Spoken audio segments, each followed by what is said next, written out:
Okay, welcome everyone.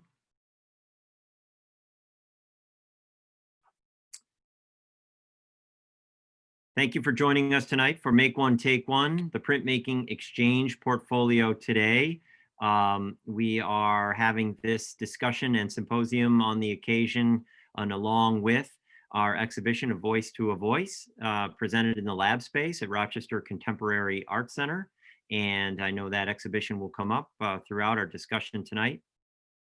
Um, as we have been moving many of our events and talks and programs to Zoom over the last year, we've been working to improve our accessibility. So captions are available. If you do not know how to turn captions on Zoom, please just pop a question in the chat and we can help you with that. Captions will be available on the recorded version that will be presented on our website later at rochestercontemporary.org. Before we begin, I feel like we need to acknowledge, and I need to acknowledge the incredible and unprecedented and frightening things happening in Washington, D.C. today. It seems to be unfolding as we're having this program. So that will kind of timestamp us to such an incredible time in our nation's history. A lot of people are hurting. A lot of people are suffering. I'm not sure really what else to say about it other than acknowledging it. And really, I'm just so thankful that we can have this distraction tonight, frankly, to talk about art and talk about exchange and talk about international connections through the print portfolio exchanges. I want to thank a number of people. First, I want to thank Nick Ruth, participating artist in A Voice to a Voice, for first bringing the exhibition to our attention here at ROCO so that we could host it in our lab space and working to organize this event tonight. Nick was super patient with our changes in schedule. As everyone, we've made many pivots and adjustments over the last year. I also want to thank Rajesh for all of your work with the international print program that you organize and for allowing us to host the exhibition at ROCO. And I want to thank the Print Club of Rochester for sponsoring this talk tonight. We've worked with the Print Club on a number of other programs. They have a terrific international reputation far beyond Rochester, but we're pleased to call them our neighbor here in Rochester, New York, and Mirbeau Press from just down the throughway. Thank you for supporting this event tonight as well. I know we're going to learn more about Mirbeau tonight. All of our events at ROCO are made possible in part by the New York State Council on the Arts and by our over 1,000 members. We're super proud to have a really broad community base, and that's in part what allows us to sustain and survive through these incredible times when for 5-6 months we had 0 visitors through the gallery. So want to thank all of our members and supporters. We're back up and open. Those of you in Rochester, come and visit us. It's safe and we're being absolutely as careful as we can. Lastly, I want to thank all of our speakers who will be presenting their work tonight. I'm not a printmaking expert. I'm a curator and an arts administrator and the director of this organization. I've had the honor of working with a whole range of printmakers and print curators over the years. And I've long been fascinated with the print portfolio exchange phenomenon. It's so unique to this genre, to this medium. I know that painters or sculptors only wish they had such a cool method and model for exchanging and gifting and building collections. There's so many different aspects to the print portfolio exchange that I know we'll get into tonight.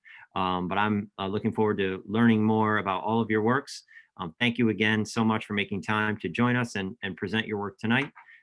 Please welcome Nick Ruth, who will welcome tonight's speakers.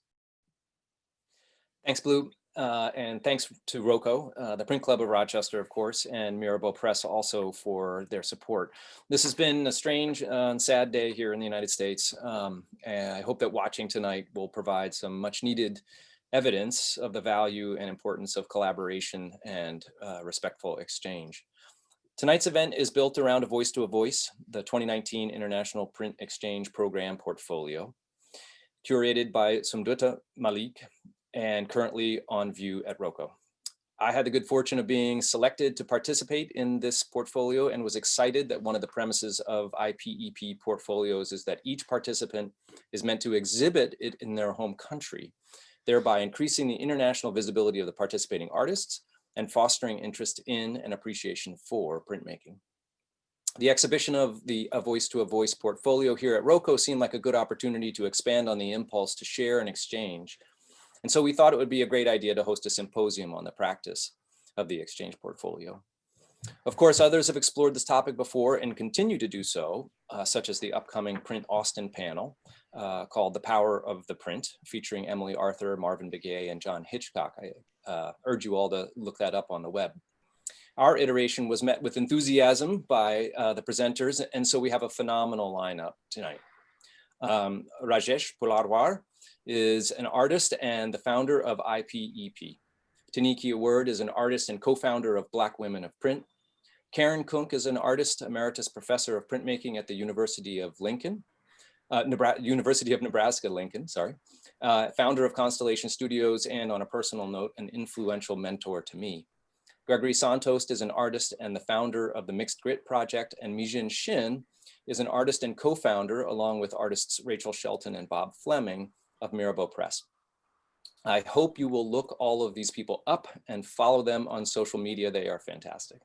So thanks very much for coming, and I hope you enjoy the presentations. And now, without further ado, Rajesh. Thank you, Nick and Blue. Namaste from India. There's one thing common between all of us and in the universe. We all barter. Whatever we exhale, trees inhale. And whatever trees exhale, we inhale. We barter. I remember when I was in the college, in the art school, I used to exchange my prints, my works along with my classmates and other friends. I was quite aware that I will not be able to possess their work when once they get famous. There are many institutions in the world who organize print exchange portfolios, and they ask a heavy fees for participation. In many countries, the artist has very weak financial situation and it's not worth to pay the fees. Even after the exhibit, the institution asks heavy fees as well as extra prints, and in return artists get one portfolio, which many times doesn't exhibit anywhere, which goes in the locker directly. I think art should come out and speak loud. If it goes in the locker, then it's useless. Next slide, please.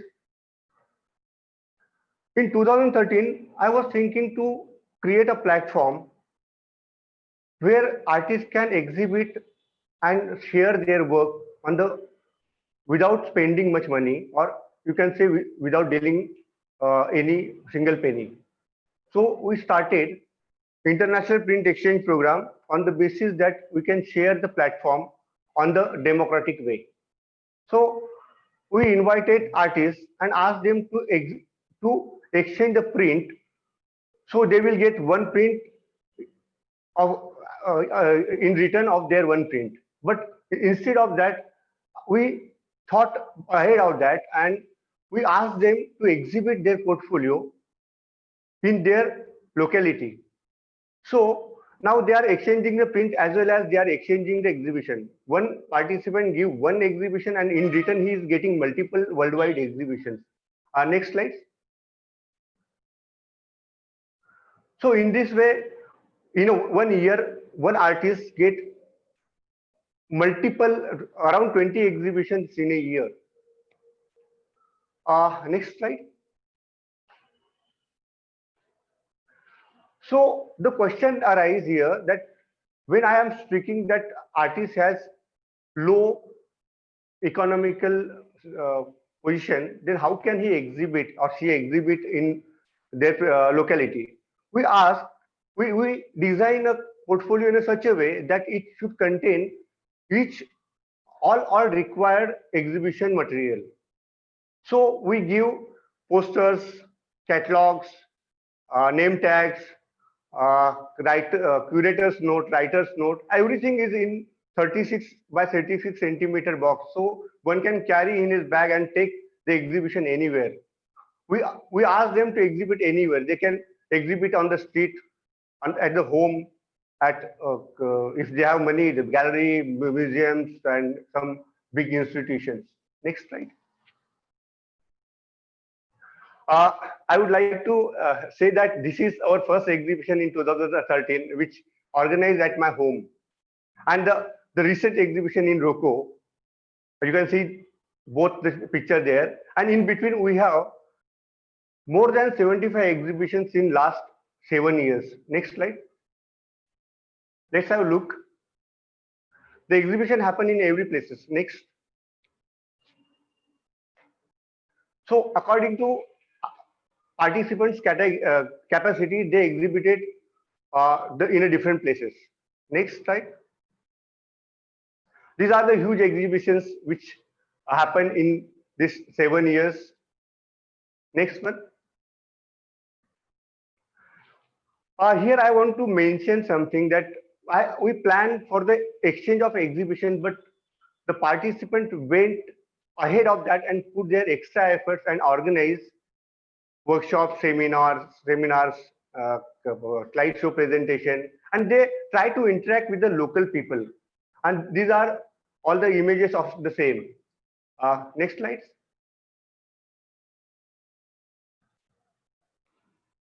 Next. Our participants have conducted workshops everywhere, from the small villages to the big cities, small schools to the big university, across all the ages. Next slide. Each year, we invite a curator for the program. And we believe that curator is very much important for the show.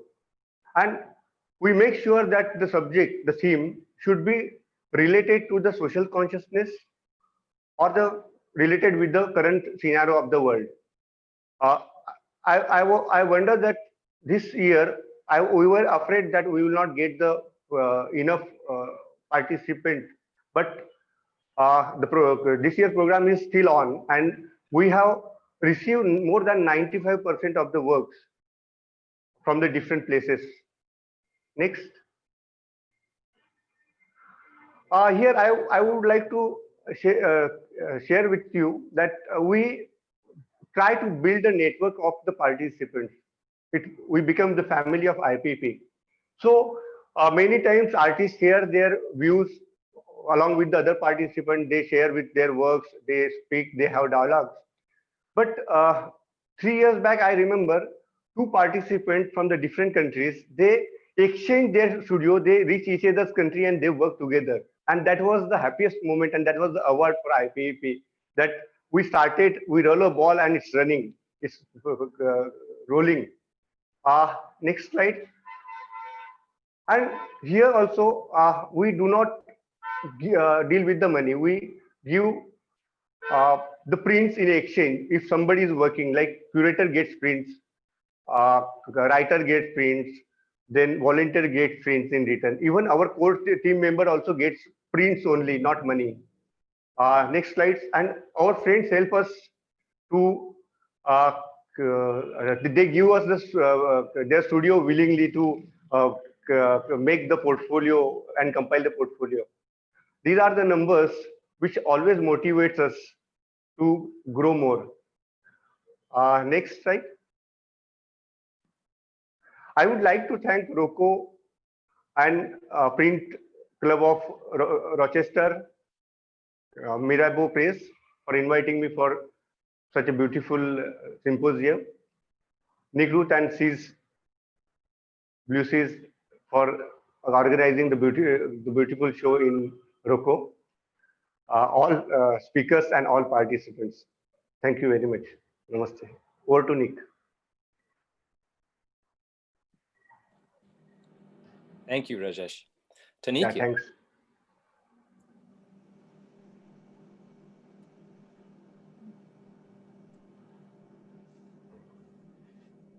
And now to Tanikya Word.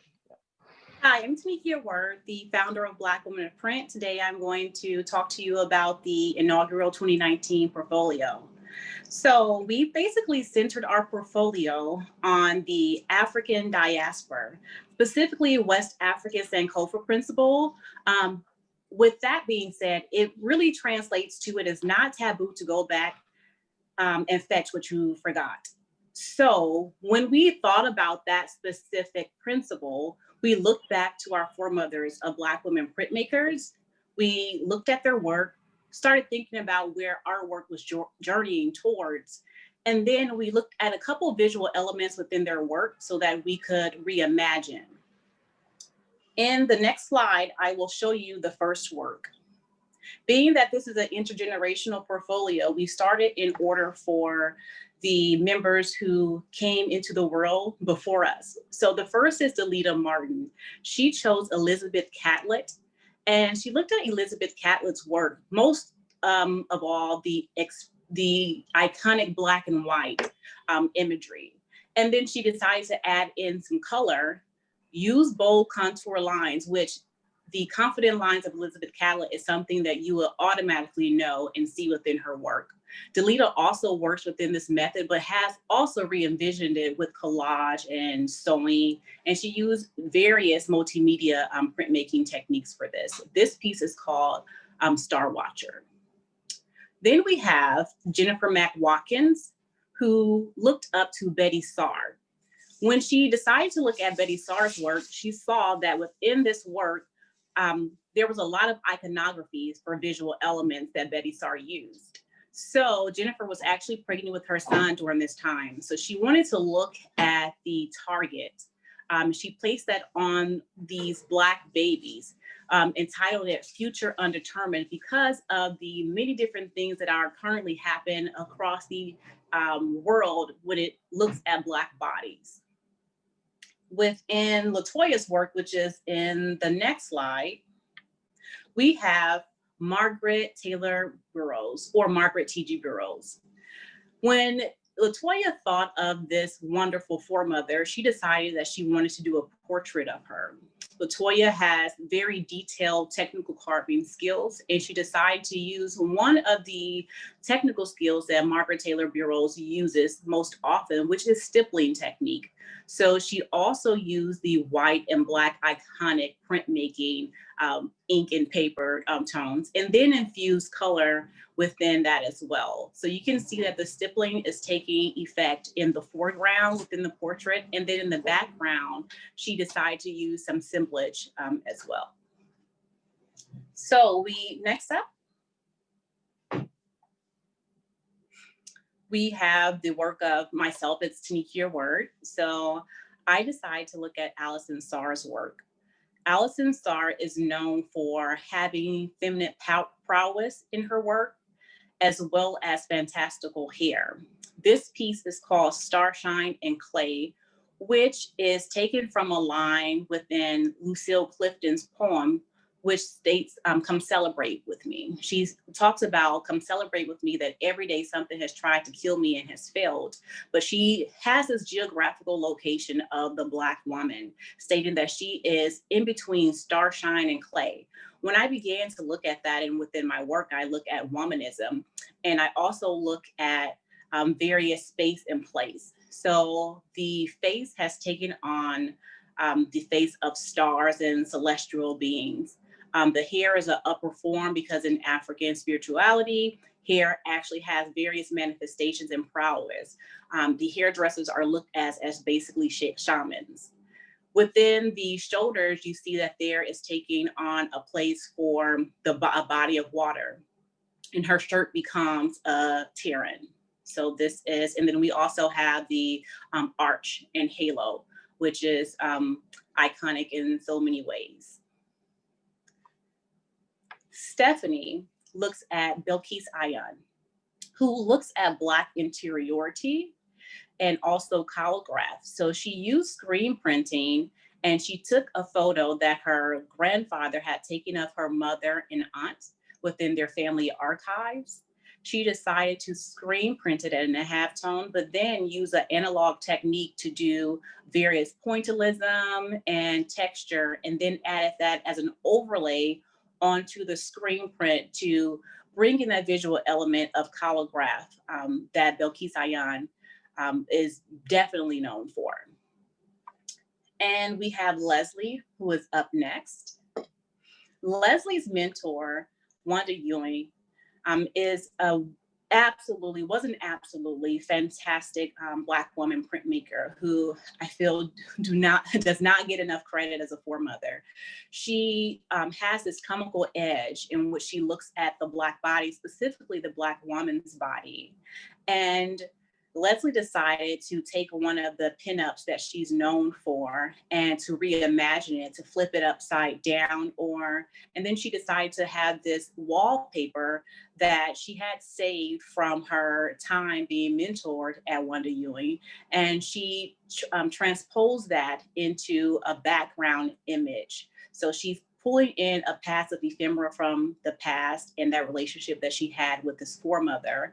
And she reimagined it and gave respect and admiration for what has to come to pass from what Wanda has taught her. And last but not least, we have Angela Pilgrim.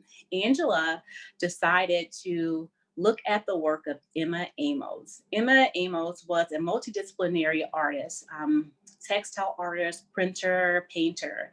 And one of the specific things that Angela really loved about Emma Amos's work is the usage of fabric borders. So Angela decided to take pieces of paper that looked like fabric to collage as a border within her work. This piece is a Rizzo. So she started experimenting with Rizzo, and it was fantastic to see that she decided to embed a digital medium along with the analog collage usage. This is called tender-headed and heavy-handed, which is a phrase that is used within Black interiority concerning hair and the ways in which the hair is combed and how you're able to adjust to the pressures of that. Thank you so much. Now, Gregory.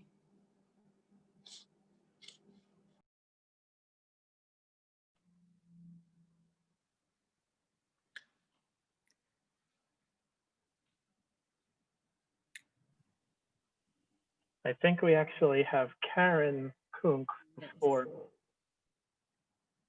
Okay, there.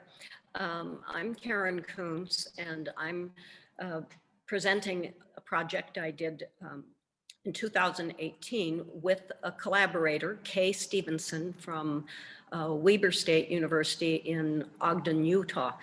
We were both excited and interested, next slide, in creating a proposal for an exchange portfolio at the Impact 10 conference in Santander, Spain. What a location. So that was kind of the driving force to think of an idea. And Kay and I, at a previous conference, were thinking of something because we wanted to go to this great place.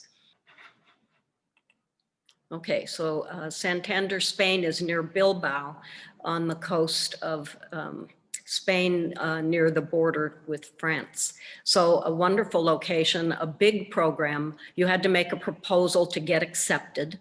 And Kay and I cooked up this idea at a conference that we were at for the Mokuhanga group. So all these interconnections were possible, that we were thinking of people, thinking of an idea, something different to do for an exchange portfolio. One of the reasons exchange portfolios have become so prominent is that it becomes a very convenient format to bring an exhibition somewhere else. And the participants in the conference can just bring their materials along. Next slide. Kay and I equally collaborated on the names of people to invite for this collaboration, and we wanted it to be international in scope. I knew a lot of international artists, and Kay knew some of the other artists that she thought would be good for this project. And we invited them with a proposal to begin the exchange with sending proof fragments of their own work to their exchange partner in the group. So it was like a round robin. That's why we have this little symbol there. Somebody sent proofs to the next artist on the list, and they sent proofs on to the next artist, some kind of fragment, something to respond to that their trading partner could initiate on ideas. We left it very open. It was a 12 by 12 inch format, and we also encouraged three-dimensional works so that it didn't have to just be the usual flat portfolio. Next slide. So here's my work in process. I made handmade paper. I have fragments that I'm cutting out from Ina Carr and sewing them onto my book pages. And of course, the discipline of the exchange portfolio is to make enough for everybody to enable the acquiring of a collection at the end. Next. I think I received fragments in the mail months ahead of time and allowed it to incubate. Here's a fragment that was sewn into the cover of my book that has the text blah, blah, blah, blah, blah. Some nonsense. I don't even remember who that came from. We left it open for how everybody would respond, if they wanted to send to everybody, or if they wanted to just stick with their next one on the list. Next. We couldn't design the portfolio until we received all the contributions from the 12 artists. And we wanted to design a portfolio that was specific to the collection, an unusual formats that we had. About half of the works were three-dimensional and half the works were flat. And Kay and I had fun and a challenge designing the box. Here's the containers underway. We built the boxes and designed the project as part of a gift to the participants. Next slide. So I'm going to walk you through the presentation box because that enabled the viewers to literally engage with all the artworks. The viewers being the participants and hopefully the collectors, since we made a couple extra for institutions. Next. So it opens to this grand playroom where you play with all these objects that are in their own separate containers, and it invites lifting and moving and playing with all the components. It's very intriguing. Next. And you have to remove things and lift things. Here you can see the artist book of Adam Larson, who's from Ephraim, Utah. Mizin Shin is from Buffalo, and Ina Carr is in India. Next. Then here's another box containing scroll-like works. My collaborator, Kay Stevenson, designed you can see it on the far right, the image of a cascading waterfall of paper, but it's rolled up with extensive directions and hanging apparatus. As I said, Kay is from Utah. Kęstutis Vasilianas is from Lithuania. And he actually took the fragments that the artist sent him and he scrolled them up and sent them back tied with a kind of debris from the mailing itself. So a little bit of a tongue-in-cheek project. Next. But you can see this kind of sequential opening. Now we went to the next level.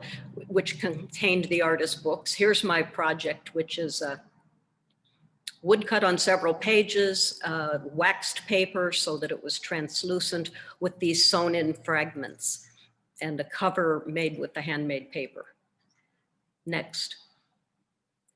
And Katie Baldwin is from Huntsville, Alabama. She made an artist book with delicate woodcut prints, and you can see in the image above tiny fragments that are pasted in, and those came from her collaborating partner. Next. And now the section with the books, the tray holding those move over, and it reveals the lowest level that has the flat prints in it.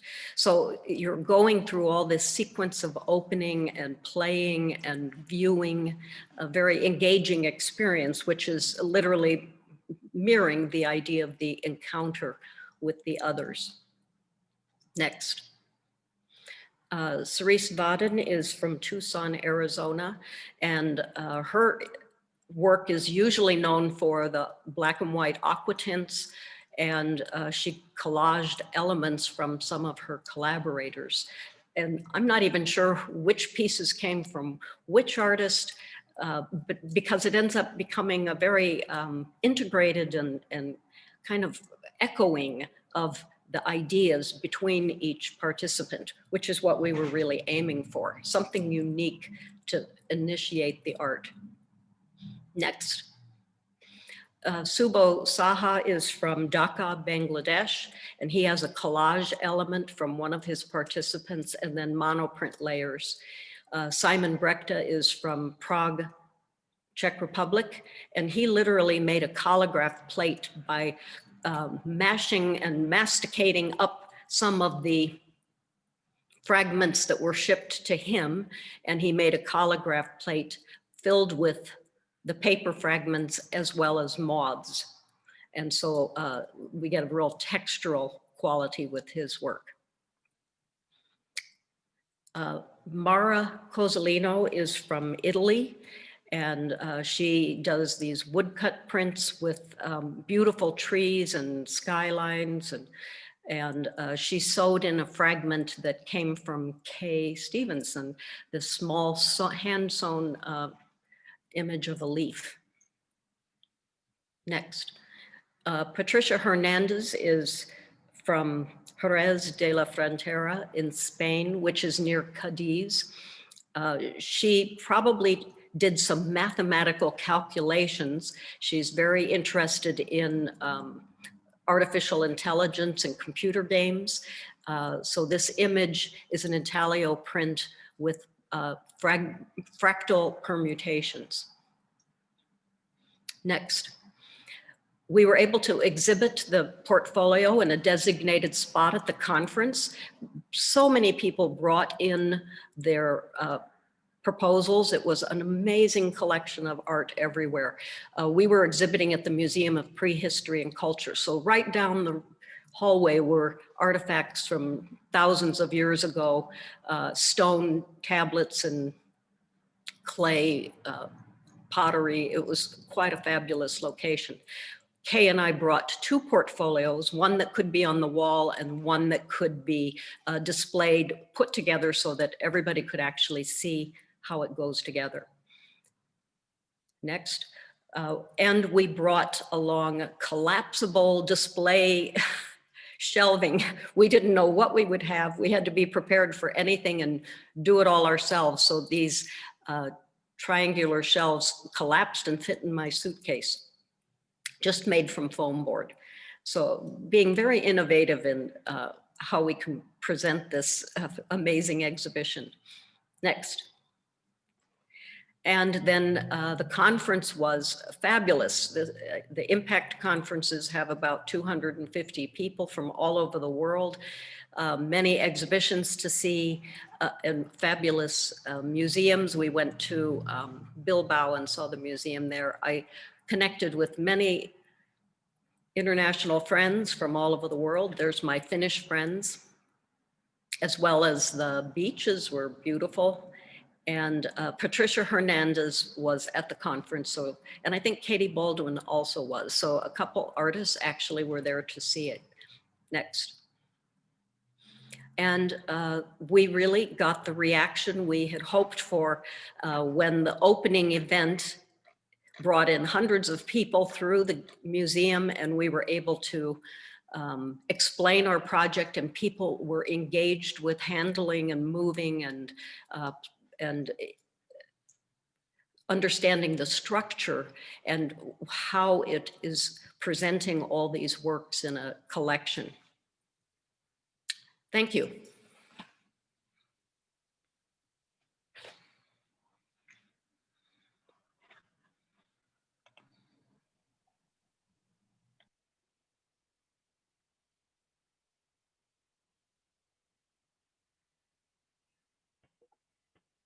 Hi, everyone. I'm Gregory Santos, located in Denver, Colorado.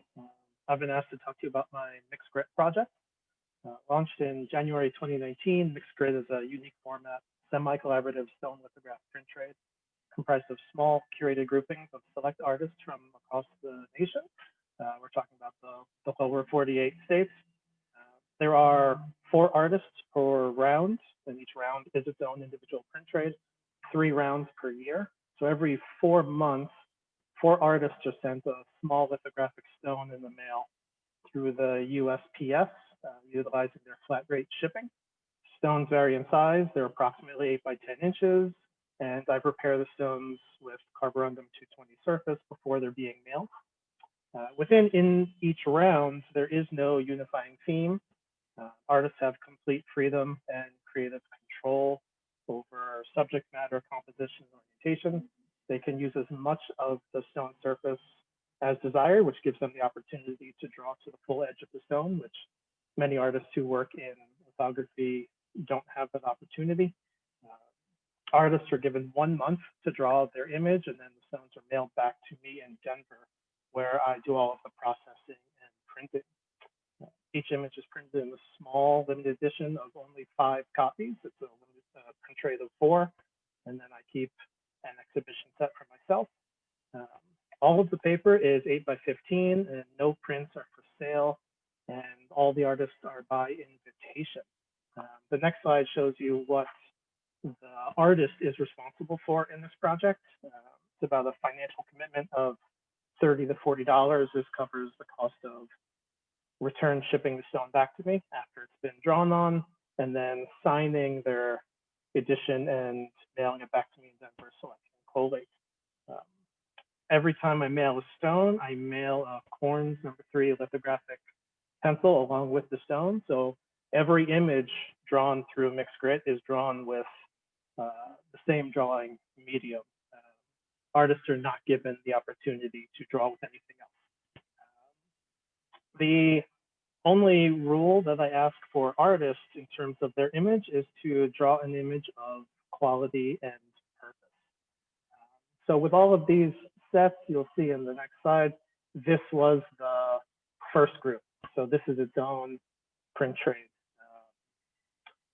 Clockwise from top left, you have Ali Norman, who was in Tampa, Florida, Craig Zamiello from New York City, Ash Armenta, who at the time was living in Santa Cruz, California, and Todd Herzberg, who was in Lexington, Kentucky. So this was round 1 of Mixed Grit.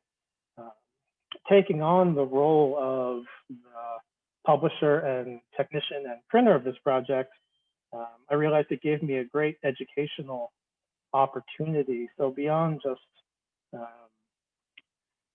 sharing the ideas and disseminating work amongst artists, I could really use this project to show more behind the scenes of what I do as a technician. So every single print within Mixed Grit through Instagram, I break down how I etch every stone and detail my etch chart and how I make my decisions. So use that as a teaching tool for other people.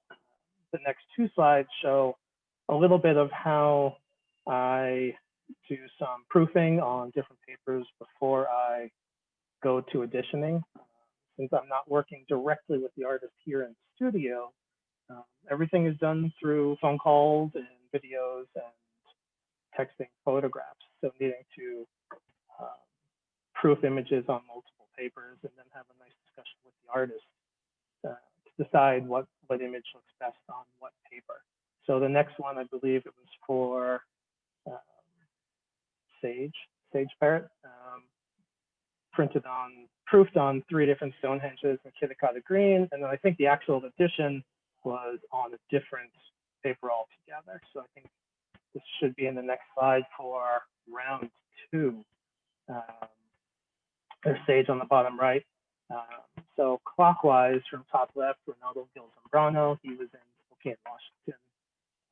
Annalise Vertovich was in Austin, Texas, I believe. Sage was in Johnson City, Tennessee.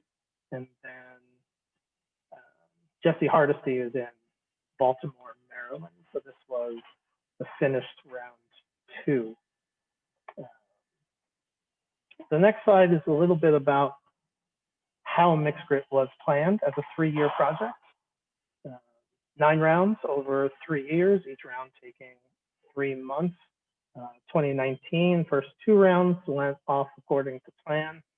And then November for round 3, I had an athletic injury and needed surgeries, kind of put things on hold a little bit. And then we all know how 2020 went, between the shop being closed and not having access. So this project has been greatly influenced by the closures of our gym and not having access. And it's already now leading into 2021. So we'll see what happens with rounds 7, 8, and 9. It will be a while before they can move forward, unfortunately. But round 3, I think, is the next slide. Bryn Parrott, top left. Opal Deruvo, and then Rachel Shelton, who was part of Marabo Press, and then Tanya Saltitch. So here we had stones going to Buffalo, Norwalk, Connecticut, West Virginia again, and then Richmond, Virginia.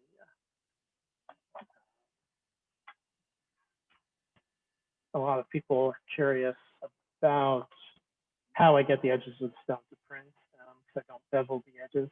I actually keep them nice and a hard edge and then color the edges so I can print them. I intentionally don't teach people or tell people how I print the full edge surface of the stone.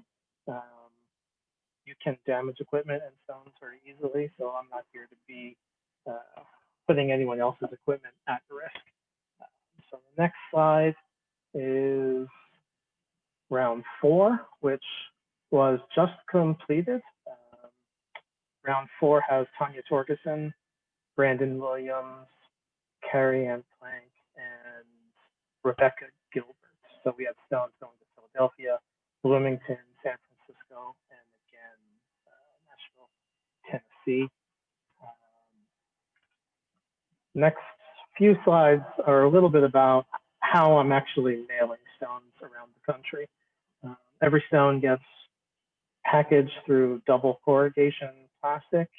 And then there's extra padding around that before they're just sent to the next slide, just through Postal Service. So that's how I'm actually mailing stones when they get sent out. And when stones get mailed back, this is generally how a stone looks or how a package looks when it gets to its location.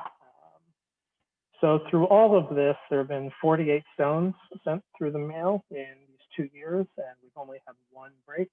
And that was more my fault than anything else. I took some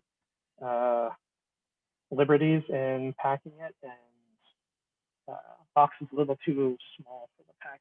So 1 broken stone that was delivered to an artist like this. She actually saw the mail carrier drop the stone on her front porch. So it actually, or drop the box. So it got all the way to Champaign, Illinois, and then that mail carrier just said, screw this, and toss it. But you'll see in the next slide what the artist has done with that broken image. Carrie Lingshite on the top right. So going clockwise, top left, Martin Missouri and Brooklyn, and Carrie Langscheit. Now we have Jamal Barber, I think he's in Georgia, and then Valerie Luth, who you might know as Tugboat Print Shop. So I just finished printing this round. The artists have all of the editions to sign, and they'll be mailing them back to me shortly. And then the next slide is where we are with round 6. June Lee, Catherine Polk, Edie Overturf, and Jeffrey Dell. So I still have to print round 6. So next slide shows where I'm the black dot in the center at Denver, where I've been able to build this community of mixed grit artists from across the nation. They're color coded, so you can see within every individual round where stones were spread out. And then next slide is just the final chop. And we can end with the full list of just the 4 finished rounds of mixed grit. This is everything that was already completed and in the books, 4 separate print trades, 4 different groups of artists. And you can see larger resolution copies of all of these on my website. There's a tab in the header just labeled mixed grit, and everything's broken down. You can even see the map of where everyone is, and then there's more information about stone size, what paper was printed on, who the artist was. And I believe there's even links to their social media as well. So we're just finishing up 6 rounds, and we'll see if I can finish 7, 8, and 9 sometime in 2021. Thank you very much.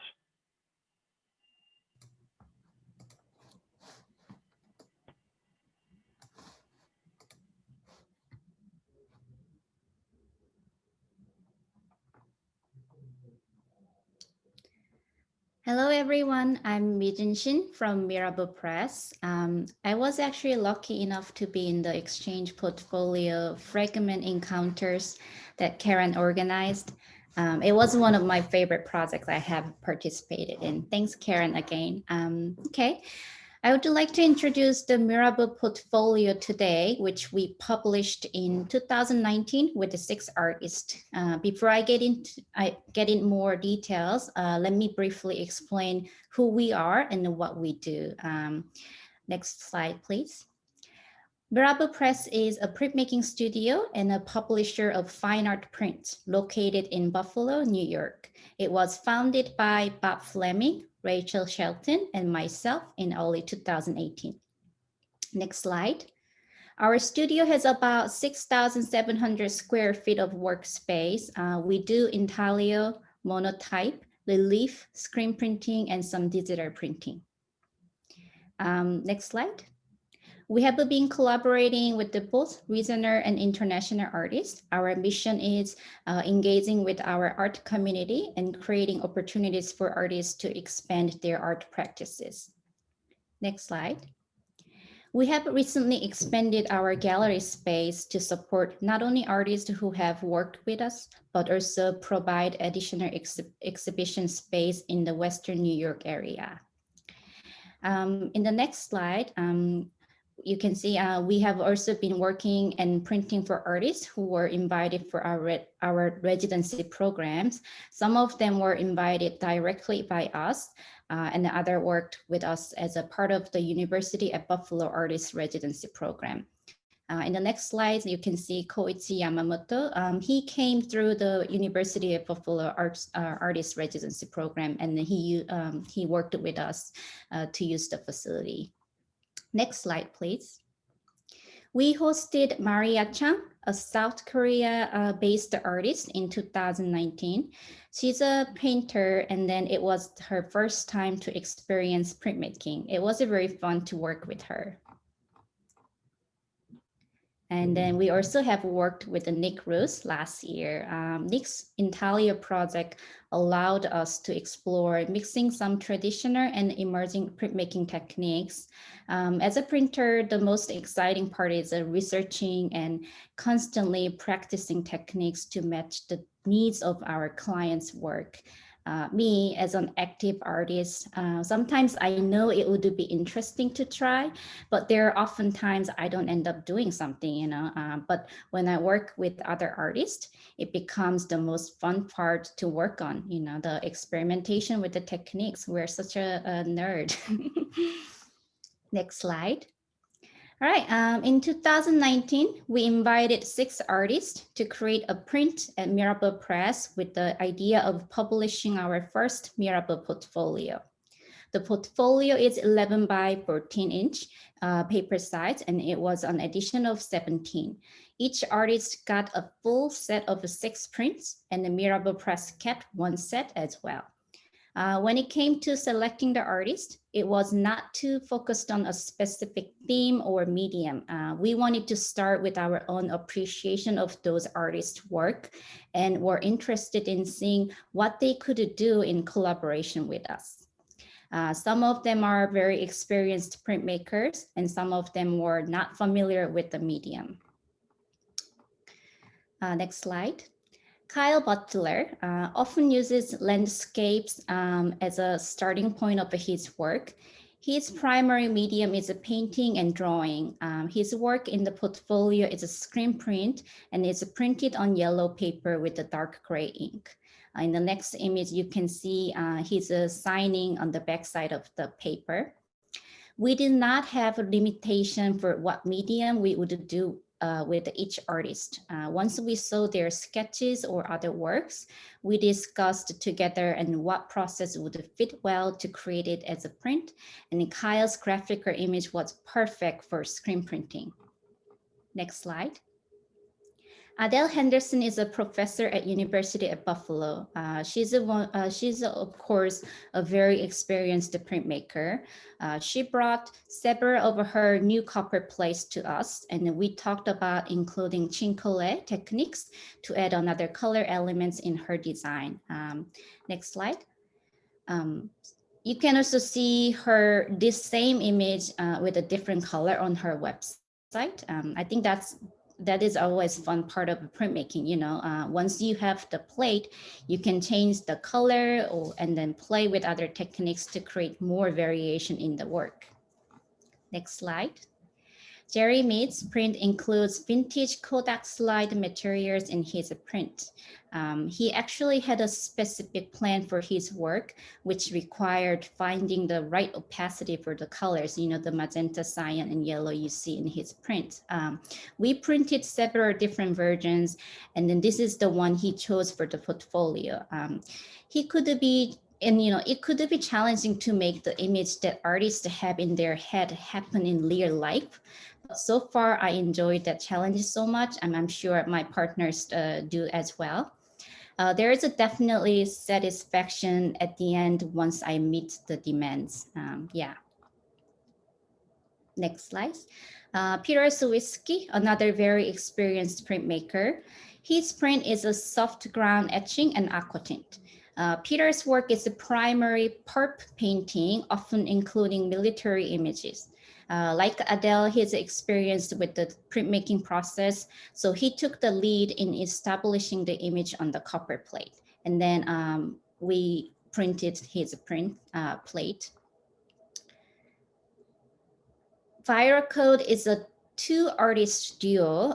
The first time I saw this photographic image in the physical space, this photo was printed on a huge sheet of paper and then we pasted onto the gallery wall. Yeah, it was almost like something you would see on the street. And then while printing this image as a CMYK screen print, I was experiencing an interesting moment, delicately printing this image through such an industrial commercial printing process. Yeah, so it was one of the tricky print that you need, when you print the CMYK, you need a very tight registration. Otherwise, the color will look a little bit weird, So in the next slide, you can see they're signing their prints. All right, next. Edry is a painter, designer, and a musician. This screen print of his work experiments mixing music and visual arts. Personally, I really enjoyed seeing his work presented through the printmaking process because his drawing and paintings have the neat and powerful graphic imagery. I hope he does more screen printing with us in the future. Yeah. I would like to conclude my talk with the importance of the democratic aspects of printmaking.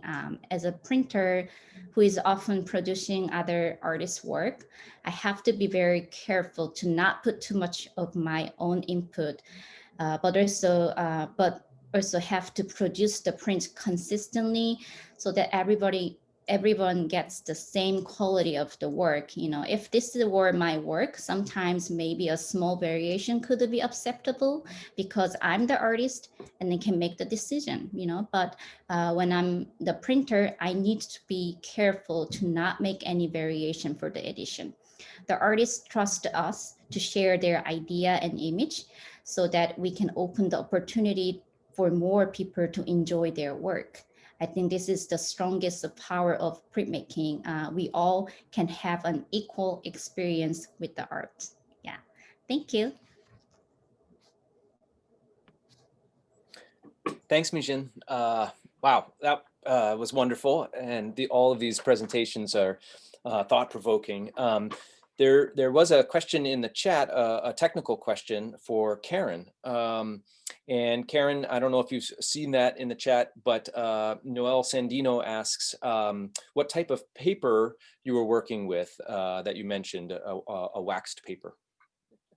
Well, actually, I printed my woodcut onto Japanese paper first. Then I did the waxing after. And I wanted to do the waxing because I wanted the translucency. The title of this little book is called Conversation or Communication. I don't remember which, but this idea of the exchange and how things can blend through this visual metaphor was interesting to me. And how did you apply the wax to the paper? You rolled it out onto a block and... Yeah, molten wax in a double boiler, and then you brush it onto a hot plate while the paper is there, and then after it's in the paper, then I put it between newsprint sheets and use an iron and pull out the excess. So it's just in the interior of the paper. Excellent. While I have you on screen, I had a question for you. I was wondering, you know, the portfolio that you presented, the Fragment Encounters, is just so, you know, inventive at its very core, right? It's based on that notion of reacting to one another's work. Do you think that exchange portfolios in general encourage risk taking, or do you think that just sort of depends on the specific portfolio at hand? I think often that a theme that is introduced by the organizers is probably the risk taking part on everyone's part, because they have to sometimes think out of the box and be led by an exterior idea. Sometimes I think it's hard to have that kind of imposition, but the solutions become so interesting that everybody works on, and then they have this umbrella idea that you can read through the portfolios. It can be quite a challenge, but also I find that sometimes the portfolios are so diverse, there's no kind of aesthetic association to the group, and then it becomes problematic.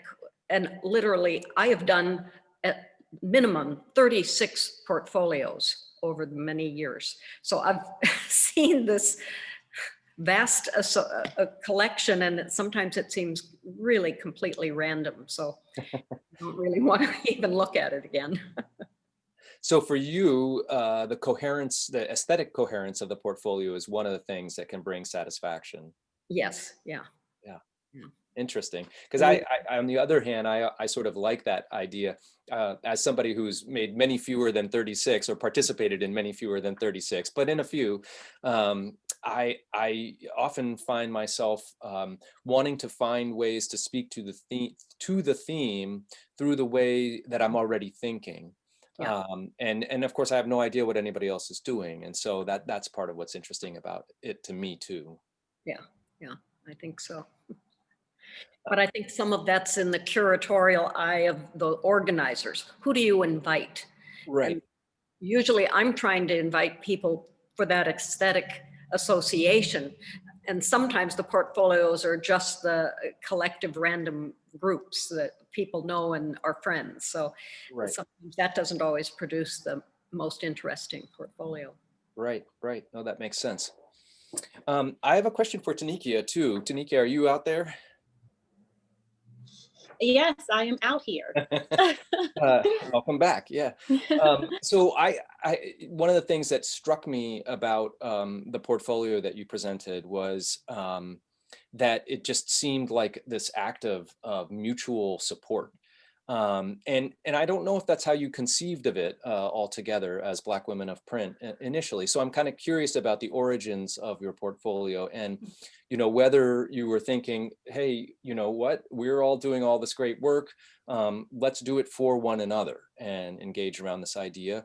Or were you motivated by other things like being able to disseminate the work, or maybe you could talk about the origins of the project just for a moment. Yes, so I curated the portfolio and did the creative direction for it.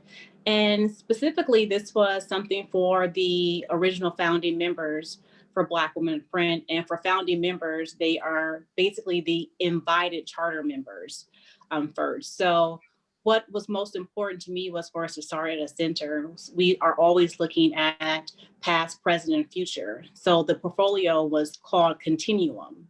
So I wanted there to be a transcendence experience aesthetically within the work, but I wanted it to add on to Black women thoughts. So that's something that I believe is taken out of context or not looked at within the print world or art or generally just art history in general. The practice is the most important thing. Do the labor and we will forget about your thoughts. So I wanted to show that there was a multi-level for Black women in our thought process within our practice, our praxis, I should say, our practice and our theory working in tandem, because within the Black arts movement or Black movements in general, theory as well as practice have worked in tandem for us to gain victory in various ways. So that's the origin of thought when I was curating the portfolio. Fantastic, thank you. I appreciate that. Here's another question for you that from Monica Weisblot. What was the size of the exchange? And do you mind sharing paper and numbers that she asks? Yes, so it was an edition of 13. It came in a custom clamshell box that I was extremely excited to work with my old professor in the doctoral program. So I'm a dissertator now, but the person who introduced me to Printineer to Forms actually created the box for my first portfolio for the organization, which is Melissa Lawler Wagner, and at University of Wisconsin-Milwaukee. And so it was an edition of 13. 1 was for archive, 7 went to each artist. And then we had 5 that were sold for private collectors as well as acquired. So it is now in Smith College Art Museum, Getty Research Institute, Milwaukee Art Museum, and then we have private collectors. And because some of the printmakers wanted it to be shared by many more people, they would release their portfolio so they can be acquired in other spaces as well. And the edition was 11 by 15. Everyone used Mohawk paper, and we had relief printing, Rizzo, and when I say relief printing, we had lino cuts mostly. Yeah, all lino cuts, screen print, Rizzo. And then within side of the booklet, there is relief printing, because the booklet comes with it. There's relief printing, there's Rizzo, and digital printing for the booklet that comes inside of it too. Fantastic. Yeah, I was hoping that you were going to say that some of these were in fact disseminated and collected and are in Mhm. institutions where people can have access to them. Yes. That's fantastic. Thank you for that. So that's interesting that you guys intentionally printed additional copies beyond the members of the exchange.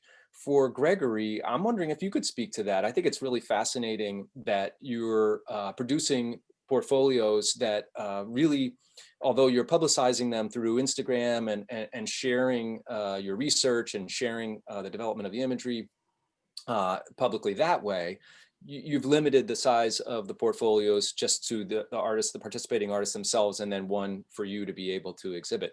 I think that's awesome, and I'm curious about that. I'm curious about the origins of your project as well, because there's, as is the case with so many of the folks that are organizing them as well as printing them, there's this notion of sharing and generosity in portfolio exchanges. And it strikes me that yours in particular, by virtue of the work that you're doing on everybody else's behalf, is this act of generosity. So I maybe you could talk about the origins, your take on that notion of generosity and whether it applies, and then why you limited it to just 5 copies for each round. Sure. I mean, the easiest part of that to answer is why limit it to 5. I'm self-publishing this project, and my budget is only so grand to pull this off. And something that has happened is there's at least one artist in every single round who contacts me privately and asks, can you print some extras? You know, can I pay you some extra money to, you know, do a side edition of this, and all these things that are outside the scope and scale of my project. And I really needed to make sure I was keeping this strict to my idea and to my vision, and not let it grow out of my control and not become a contract printer for every single one of these artists. I had also taken part in a few too many print trades where when I receive my portfolio, and let's say there's 25 in that box, you know, 15 are quality prints, really nice prints. You're lucky to have them. There's a few that are just knockout home runs, and then there's some where, you know, oh, these people phoned it in, and you get a little bit of that pang of frustration of, wow, I just printed a 12 color multi-plate such and such, and then someone did a 1 color screen print poorly done. And that is why I tell my artists, you know, the only artistic rule is you have to draw an image of quality and purpose. My intent is that when each of those 4 artists get their individual set, and there's only 4 prints to flip through, that they are genuinely wowed and excited by all of them. And there's only 4. And if my artists don't draw an image of quality and purpose, that reaction is impossible. I have also taken part in some trades when there's a few too many people and I just feel lost in the bunch.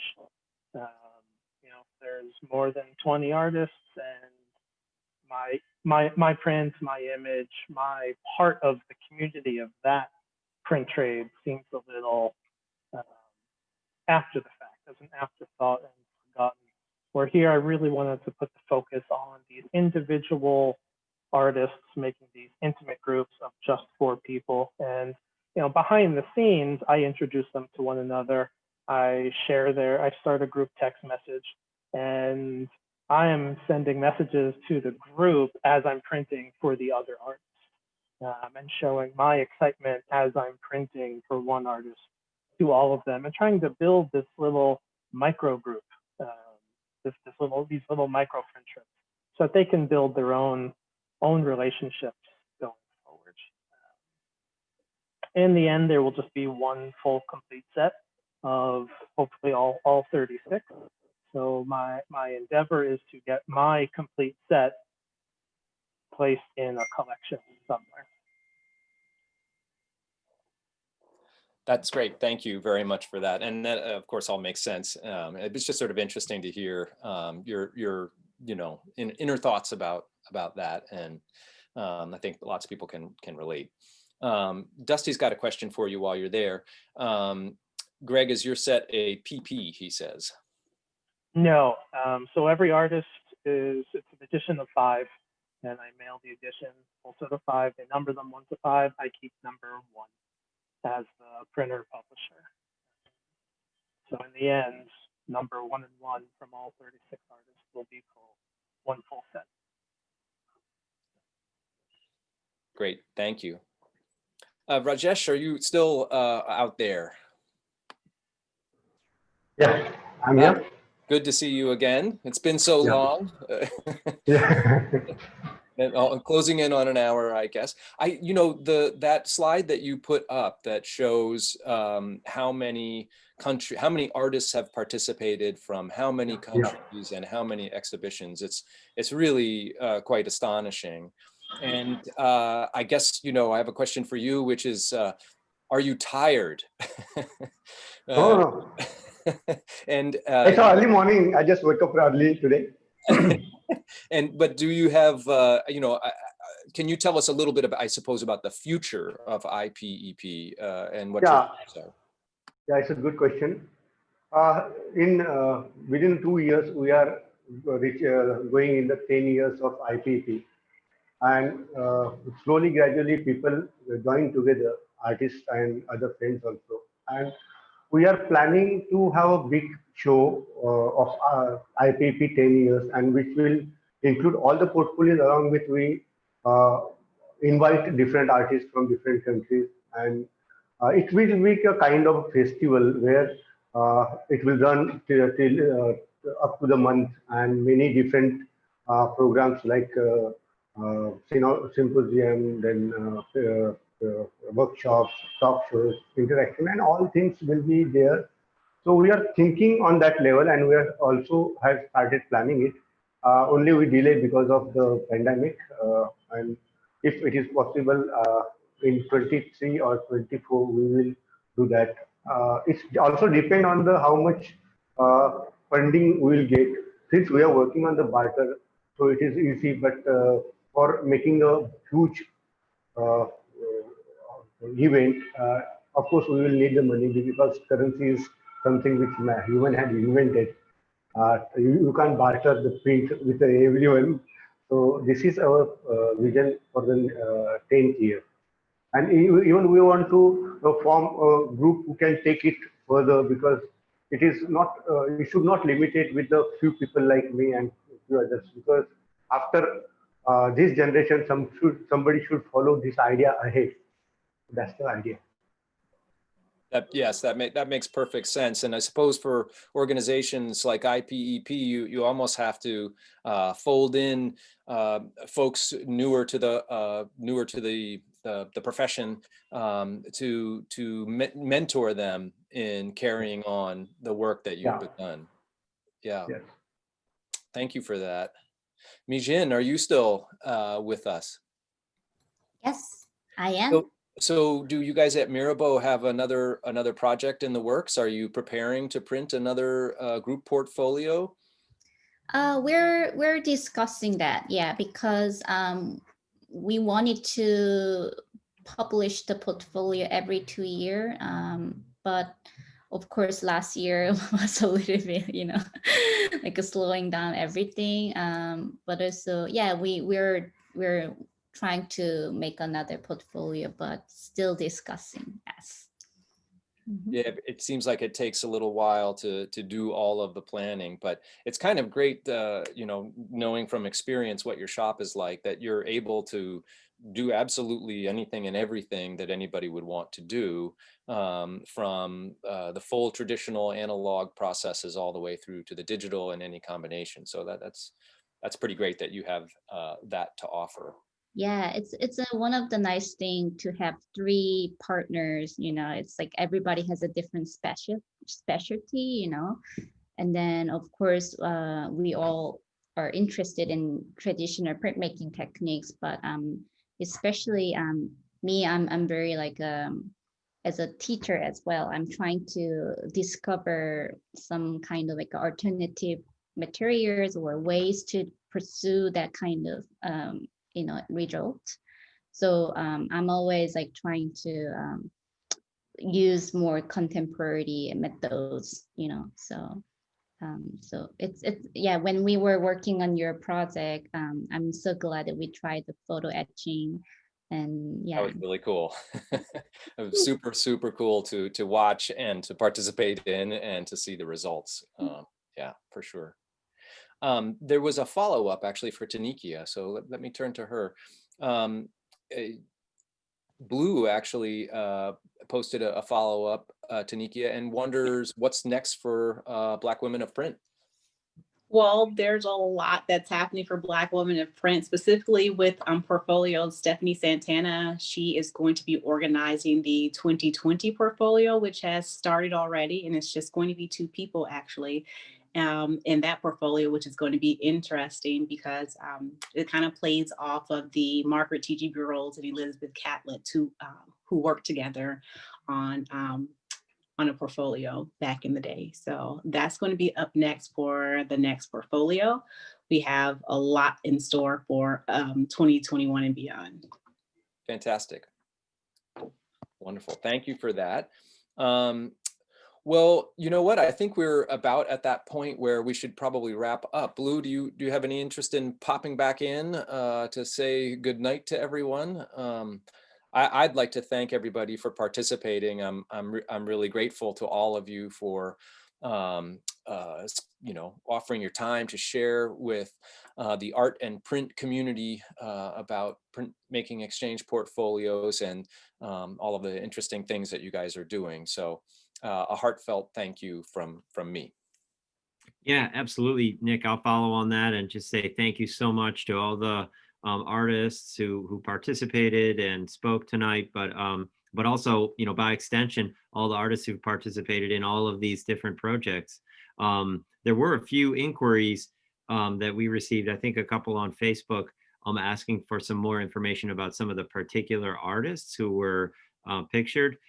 So I guess we'll leave it up to all of the panelists tonight to just maybe redundantly paste all your contact information, Instagram, into the chat. Make sure it's for all attendees and panelists to see. And then we'll do the same when we post this video and some, follow-up Facebook posts and things like that. But yeah, I mean, all I have to say is how much we enjoy being a part of these conversations. And this is the kind of discussion tonight that, frankly, has been a silver lining for us. We typically, before COVID, we typically were really event oriented, opening receptions, artist talks in-house to, large and small crowds were really the core of our program. But moving these artist talks onto Zoom, I know we're all kind of, zoomed out through our professional lives, but for us as a programming organization, for us to be able to bring together, for example, all of you speakers tonight from all around the world and around the US, and also to see that we have people attending tonight from all around the US and beyond is really cool. And it's really been a silver lining for a small organization like ours. So hopefully we'll be able to do more of these. It's a terrific step for us. And thanks again, everyone, for being here tonight. Watch for the video on our website. Thanks, everybody, and have a good night. Stay safe.